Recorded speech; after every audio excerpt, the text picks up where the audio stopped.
Kahit tapos kita bubukot.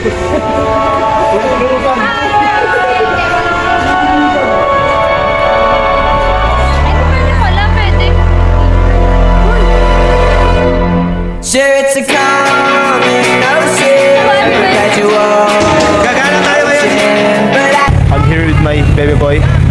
couldn't anyone Tara, samahan niyo kami. I've seen Dito kami nagtatakbo, parang pinapatay tayo. ascending rise. Oh, back when I was younger, filled by other youngsters, in my head well, sunset beneath the earth. 'Cause I don't see what they see when they're staring at me. I see the window, the limit's a limit, and not at all. Huwag mo itulak!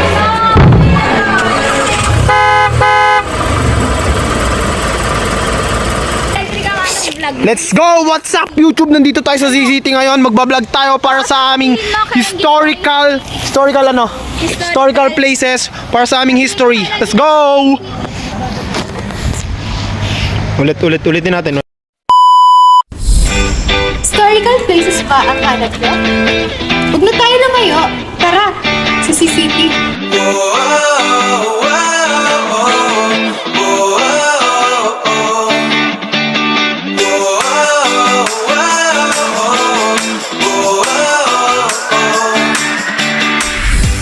Hi everyone, so this is Angel speaking. Hi everyone, so in this video we're going to share to all of you the history of City College of Tagaytay. Ang City College of Tagaytay o CCT nagsimula to noong 2002 nang mapansin ni Honorable Francis N. Tolentino at ng City Mayor yung pagtaas ng bilang ng mga high school graduates sa Tagaytay that who were unable to continue their education in college dahil sa kakulangan ng financial katulad ng pamasahe, tuition fee. Kaya naisipan nilang magtayo ng local tertiary institution. Kaya naman noong September 30, 2002, yung sangguniang panglungsod sa pamamagitan ng sponsorship na dati ay councilor ng Tagaytay at ngayon ay president na ng City College of Tagaytay na si Honorable Celso P. de Castro, ipinasa niya yung City Ordinance number 2002 to 229 establishing the City College of Tagaytay o pagpapatayo ng CCT. Kaya naman noong 2003, ang City College of Tagaytay it's officially opened its door to the public providing affordable quality tertiary education. So, ang primary objective ng CCT ay isa puso ng mga estudyante ang pagmamahal sa pag-aaral with their character para hindi lang sila maging professionally competitive kundi pati na rin maging responsible towards themselves, their families, and the community. So, among the college administrators who manage CCT noong bago pa lang ito ay sina Dr.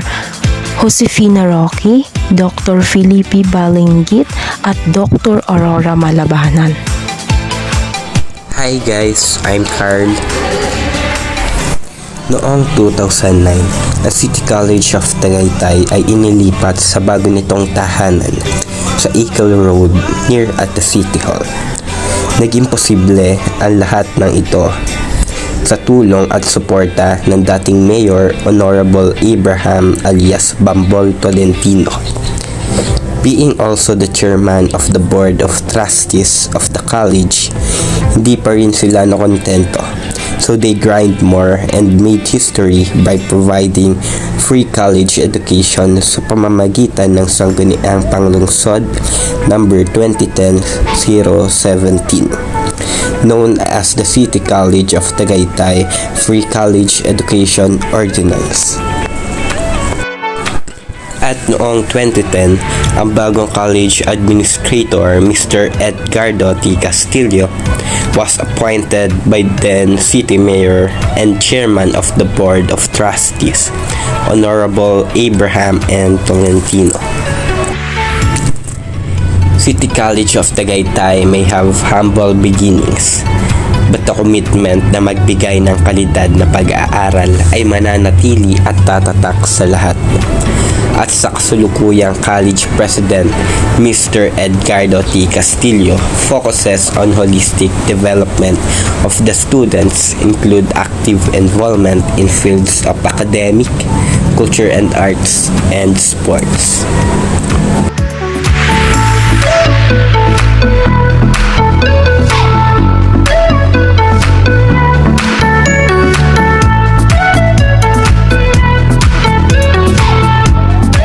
So hello guys, nandito na naman tayo. Welcome back to our vlog. And this is day 7 of our vlog and we are here in our classroom.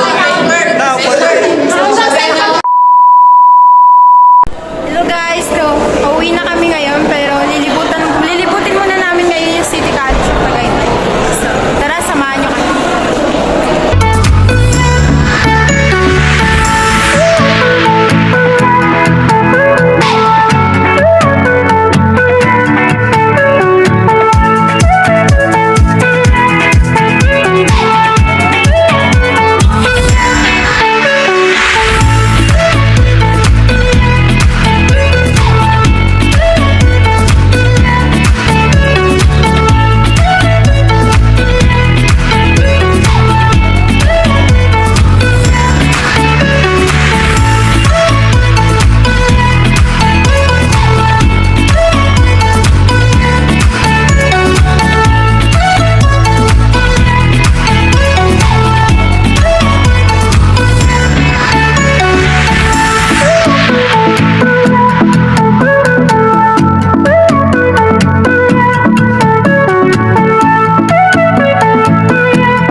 go! So guys, hello! Nagbabalik na naman tayo and we are here to today's video and eto ngayon, pupunta namin yung tinatawag na ant hole.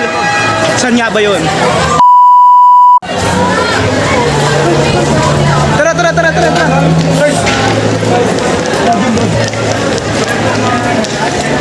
I smell something good and now I'm craving for some of these foods.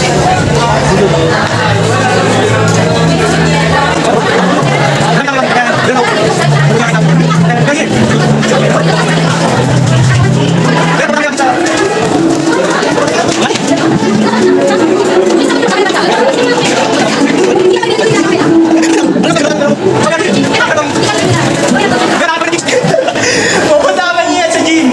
Tara, igagala namin kayo dito. Pupunta kami ngayon, nag-ahal kami ng chicks. Yung malalaki yung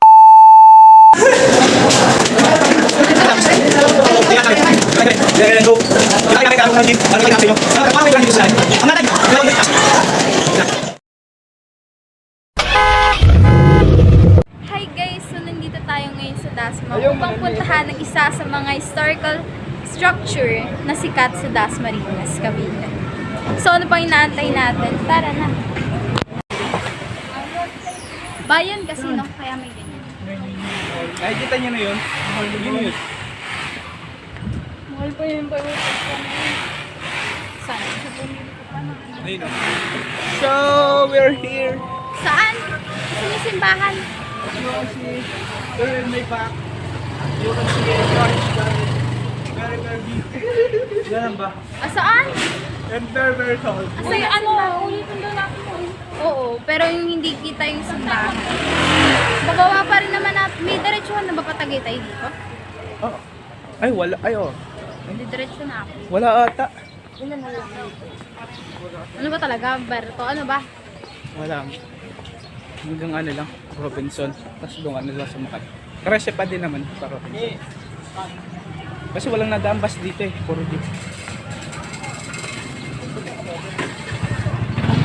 Wala bang main highway? Malayo pa ba? Saan simbahan?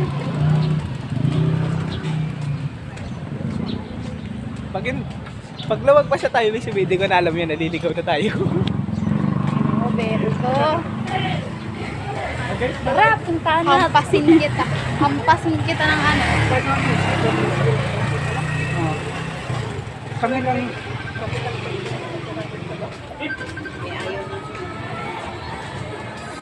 One eternity later.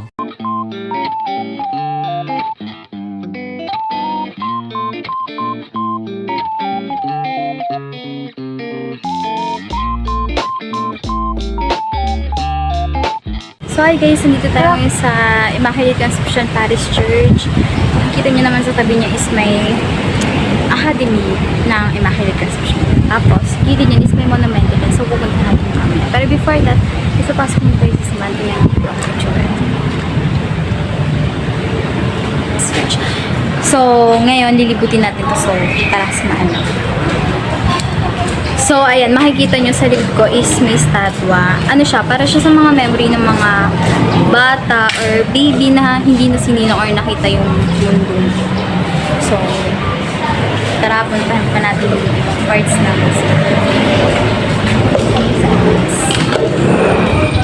So, yan, yung simbahan is may ilang entrance na ito? Isa. Ay, hindi. Nakalimutan ko na kung ilan na entrance Isa ito. yung main Basta gilid. entrance, pero madami siyang ibang pintuan. So ngayon, yung ano natin ngayon, lilibutin natin to. At ipapaano natin kung ano nga pa yung mga historical place. Ay, historical na naganap dito sa simbahan. So, ano, tinatag to nung simbahan na to is tinatag nung 1896, 1866. Hoy! So, itinatag tong simbahan na to nung 1866, right after ma-establish ng Dasma as a separate parish. So, yan, nakita nyo sa likod namin. Ito yung pinaka-main entrance ng simbahan. Tapos, gilid niya is may door which is called the, ayan, Jubilee door. Sabi nila, kapag pumasok ka daw dyan is, pwede daw maalis yung mga kasalanan mo. Pero bawal ka daw dyan maglabas-pasok. So, ngayon papakita ko naman sa inyo itong National Historical Institute. Ayan, makikita natin. Ayan siya. Nung ano kasi, 1986, kinilala ng National Historical Institute Commission of the Philippines yung simbahan na to, yung Dasma, na isa sa pinakamatandang simbahan dito sa buong bayan ng Dasma. So, yan. Tsaka, isa pa pala, yung karagdagan natin, nung panahon ng mga Espanyol pala, itong simbahan na to, ginawa itong kumpento ng mga civil government nung panahon ng Spaniards, diba? So, ayun. So, Yun ngayon, lang. Ngayon, papakita naman natin kung ano nga pa yung iba pang ano na ito. Historical places na ito. Yeah. So, kaya naging historical place to is dahil nagkaroon dito ng madugong battle kung saan natalo ng Spanish troops ang Filipino troops noong February 25, 1897 na pinangunahan ni Kapitan Placido Campos at kanyang kalihim na si Francisco Barzaga. Barzaga. Yan. So, yan. Kapasok kayo sa loob ng simbahan para makita kung ano yung itsura.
So, alam nyo ba na sa simbahan din ito noong December 14, 1944, ikinulong ng mga Hapon ang mga mamamayan ng Dasmariñas at 17 nga sa kanila yung pinatay at inilibing sa isang So, ayan guys, nandito tayo ngayon sa labas ng simbahan. Nakikita natin sa labas ng simbahan yung dalawang lumang kampana ng simbahan. Ang simbahan ng Immaculate Conception. Ayan, makikita nyo po sa likod ko po. Makikita nyo po yung dalawang lumang kampana ng simbahan. Itong dalawang lumang kampana daw po ito po ay original na kampana ng simbahan. So, sinasabi ng the parish church had two old bells. One was acquired upon the parish church. This bell, which is small, has the inscription of Perez Dasmariñas Años 1867, and the second one was donated by the upper class of the town and founded in 1890 by the famous Fundación de Hilario Sunico. Ngayon, pupuntahan naman natin yung Bantayog ng Karangalan or yung Placedo Campos Nave. So, ayan, makikita natin sa likuran yung Placedo Campos Nave or yung Bantayog ng Karangalan. Tara, pasok.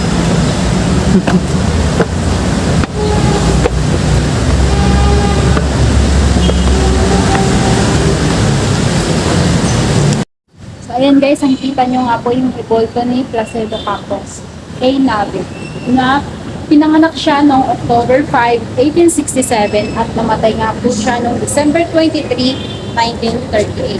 Siya ay naging Vice Governor Ciro noong 1892 and until 1896.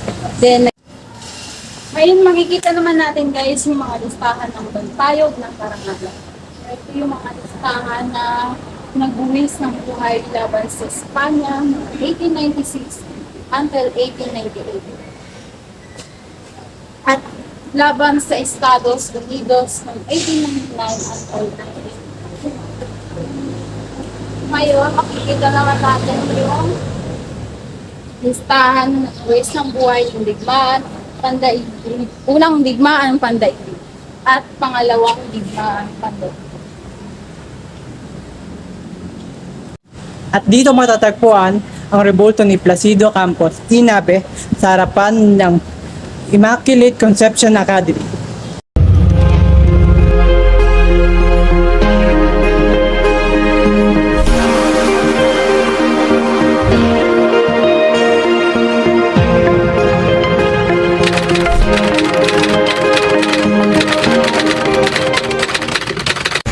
So hello guys, andito kami ngayon kasama ko si Mariela Perito Bonifacio. Ang kauna-unahan apos sa tuhod ni Bonifacio. Ngayon kasama ko siya. Say hi to our vlog. So we have a trivia for you to discuss about.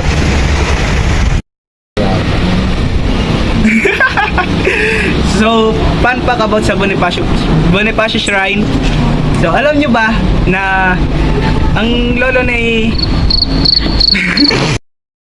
alam mo ba na si Mariela, ang mama niya is Bonifacio, which is kapatid ni Andres Bonifacio. Hi guys! Andito kami ngayon sa Bonifacio Shrine na kung saan ay matatagpuan natin sa Limbon, Indang, Cavite. Kinilala ito ng Philippine Historical Committee bilang isang historical places na matatagpuan natin sa Cavite. Alam nyo ba na sa pook na ito, sa Limbon, Indang, naganap ang sagupaan ng pangkat ni Andres at ng pamahalaan noong ika-Abril 28, 1877. Pinadakip ni Pangulong Aguinaldo si Bonifacio dahil sa himaton ni Pio del Pilar na nagbabangon ng ibang pamahalaang mapanghimagsik si Andres Bonifacio. Sa sagupan din na ito, namatay ang kapatid niya na si Ciriaco at nasugatan si Andres na naging dahilan ng pagkadakip sa kanya.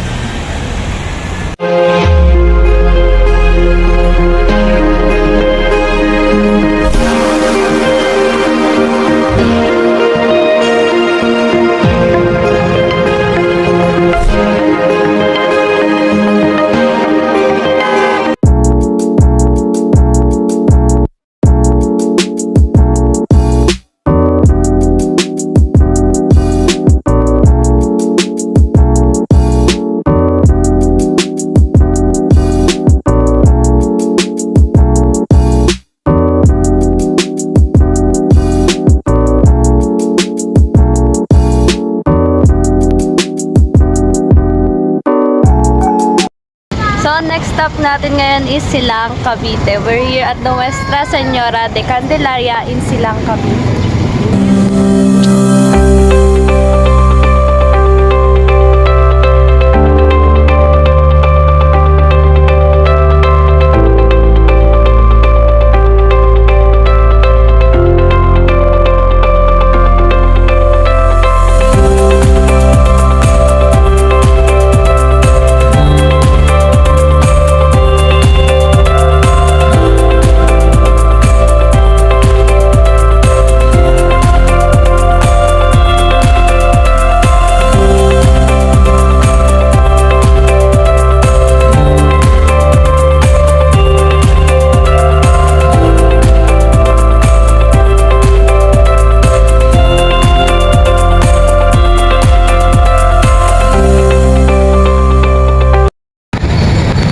Ito po yung isa sa mga pinakamatandang church dito sa Cavite. At na-build siya during 1595 under the patronage of San Diego de Alcala. At si Juan de Salazar daw ang gumawa during 1665 to 1639. Kami sa labas magpa-vlog or magbi-video as a respect na rin po. So as I observe naman po, ito yung church na walang krus sa gitna. Wala siyang isang malaking krus sa gitna. Ang nandun is yung si Nuestra Señora de Candelaria. At yung mga kasama niya na saints or mga angels. At based sa nakita namin kanina sa loob, para talaga siyang preserve na preserve. May mga sira na yung ibang parts ng simbahan katulad nito.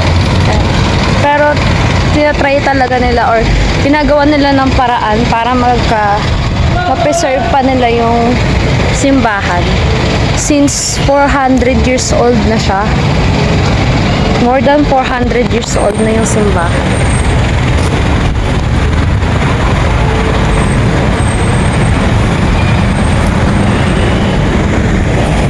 And dun sa loob, may mga nakita kaming lapida. And nag-ask kami sa mga staff doon kung yung mga lapida ba doon is talagang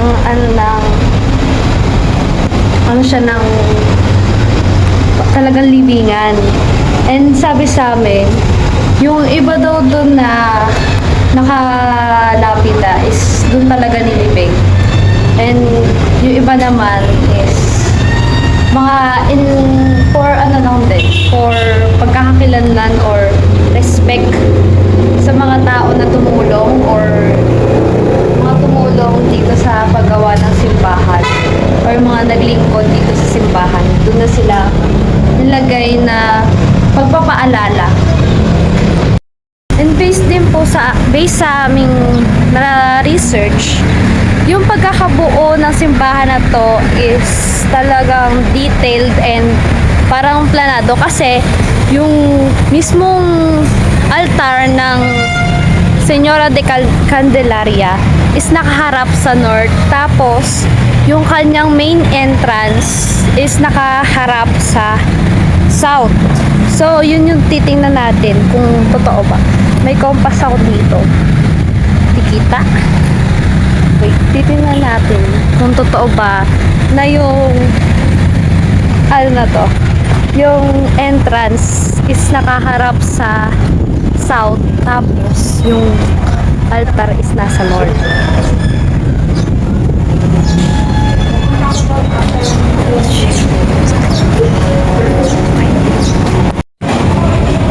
Nandito tayo ngayon sa main entrance ng simbahan. And ayun po yung altar. As you can see, wala talaga silang cross sa gitna. And here is the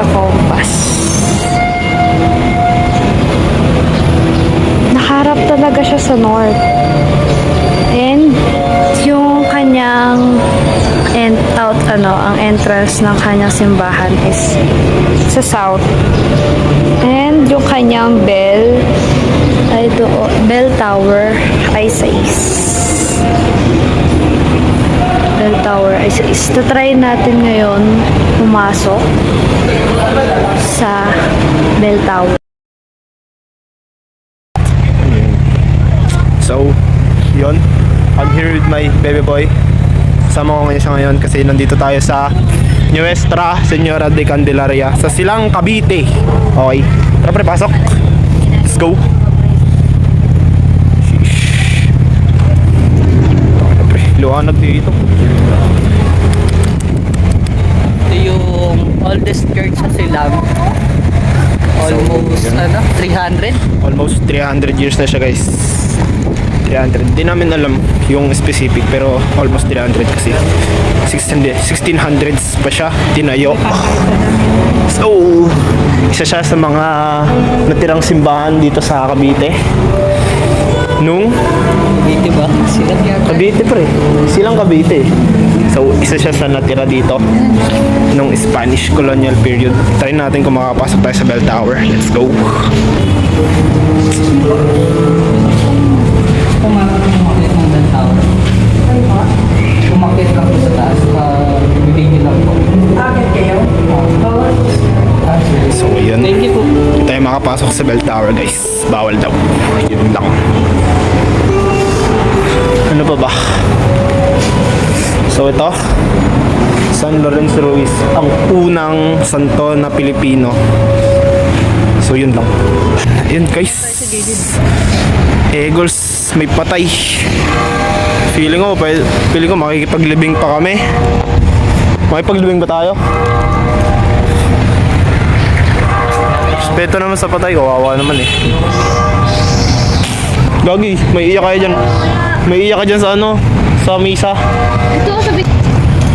So ayun, as you can see, may makikita kayo dito sa may gilid. So siya yung 10 utos ng Diyos, 10 commandments in English. Pebrero. So, nandito tayo ngayon sa simbahan na Silang. Itinatag siya bilang parokya ng mga Franciscano noong February 3, 1595. Nasunog and tinayo ulit noong August 30, 1603. So, 2,400 years na siya, 400 years plus. Ganun na siya katagal dito. And yung mga nauna dito is mga Francis na mga naunang pari dito is mga galing pa sa France. Okay na guys, so yun lang. Thank you for watching. Subscribe to my channel. Okay. Subscribe. Don't forget to like and subscribe. Click the notification bell para update kayo sa mga vlog ko. Okay, yun lang. Thanks for watching. Goodbye. Saan mo to? Ito po. Cemetery na apostolado. Ito guys yung bell tower. Then sa tabi na ito merong Infant Jesus Academy. Ito naman yung sentenaryo ng apostolado ng panalangin parokya ng Nuestra Señora de Candelaria, Silang Cavite. Yan. Lagyan mo rin kaya ito dito.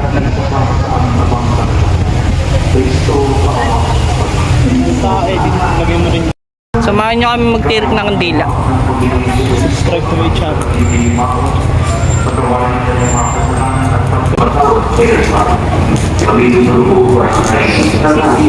5 pesos.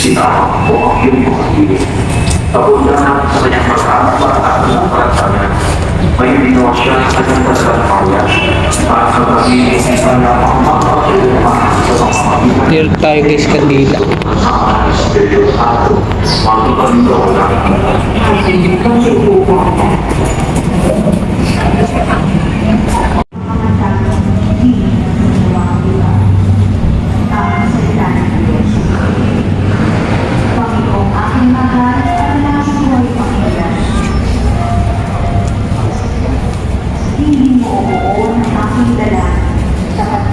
Tignan mo lang, boy. Pwede ba ipatong? Oo, pwede yan.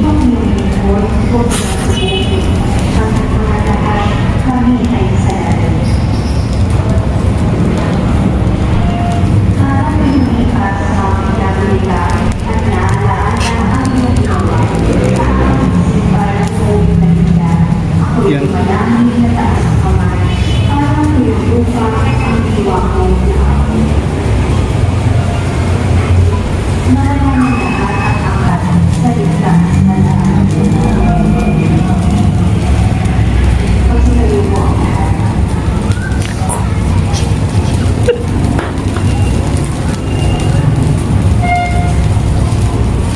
Sumindi.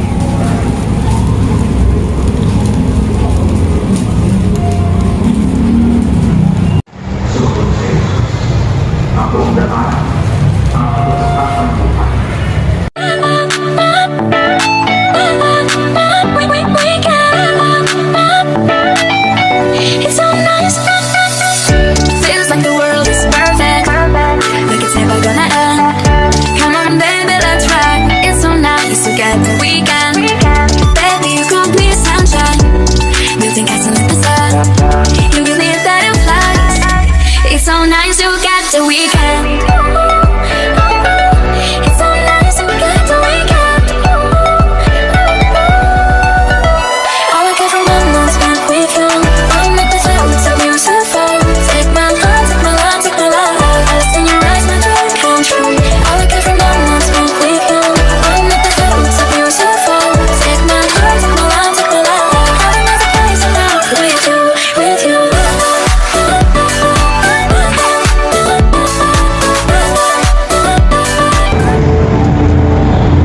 I get so weak in the knees. I can hardly speak. I lose all Yun, guys, dito na natatapos yung vlog natin about sa Nuestra Señora de Candelaria dito sa Silang Cavite.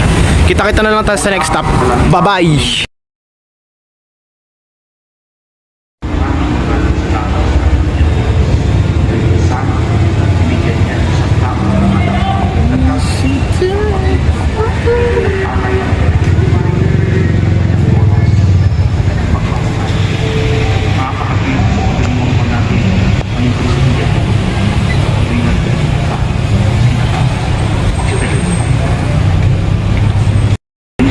Baka yun yung ano, retraction ng Rizal. Hindi. Nga yun, uling paalam mo. Yun yung retract niya. Oh, December 30, kailan siya namatay? December 30. Basta yun yung huling paalam ni Rizal. Pero yung date ng retraction niya, December 39. Tabi lang siya na December 30 madidis ko Nuestra Señora de Candelaria, guys. Yan. Din sa likod na ito, merong pamahalaan ng bayan ng Silang Cavite. So ayun, Yeah. napagtanto namin totoo yung retraction ni Rizal. Nandito lang siya sa Silang Cavite. Okay. Ito huling paalam niya, nandito pa oh. Okay, dito tayo ngayon sa harap ng monumento ng huling paalam ni Rizal or the Ultimo Adios. Una siyang, or originally siya nakasulat sa wikang Kastila at sinalin to ngayon sa Tagalog. Yun yung nakasulat sa monument. So guys, mukbang na. Tara, mukbang. Sa Magkano budget mo? Ikaw, magkano budget mo? Ay, marami to. Di na kailangan Huwag mo na tanongin niya. Huwag mo na tanongin niya. Million yung budget niyan. Sila lang ako mag-talk. 1K din sa akin. And guys, may ulam dito. Kaya ano to? Ito, Batangas. Ito po, pares. Kulawo, pre. Pares. Guys. Bulalo. Bulalo. Kaya din yun. Bulalo. Sarap na. Ito, kulawo. Kulawo tawag sa amin ito. Tingnan natin.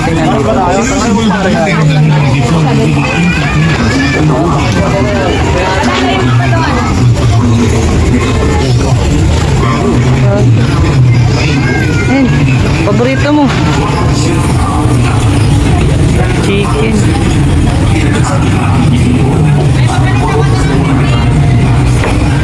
Buko juice. Hey, buko yarn. Ito yung silang guys. May court dito. Then, Shoutout sa'yo, mama. McDo. Nandito na ako sa Silang. Okay. Ang layo ng abot ko. So guys, kainan na tayo.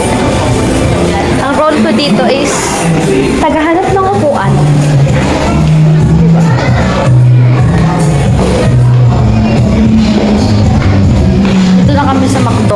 tapat na simbahan. Malapit sa may simbahan.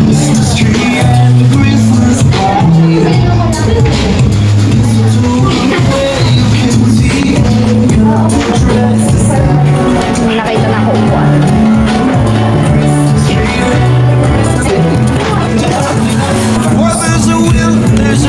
Lalabahan ang moda.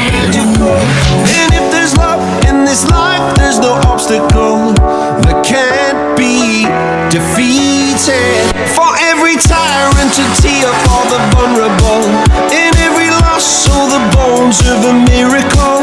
For every dreamer, a dream we're unstoppable, with something to believe in. Monday left me broken. Tuesday I was through with hoping. Wednesday my empty arms were open. Thursday waiting for love, waiting for love. Thank the stars it's Friday. I'm burning like a fire gone wild on Saturday. Guess I won't be coming to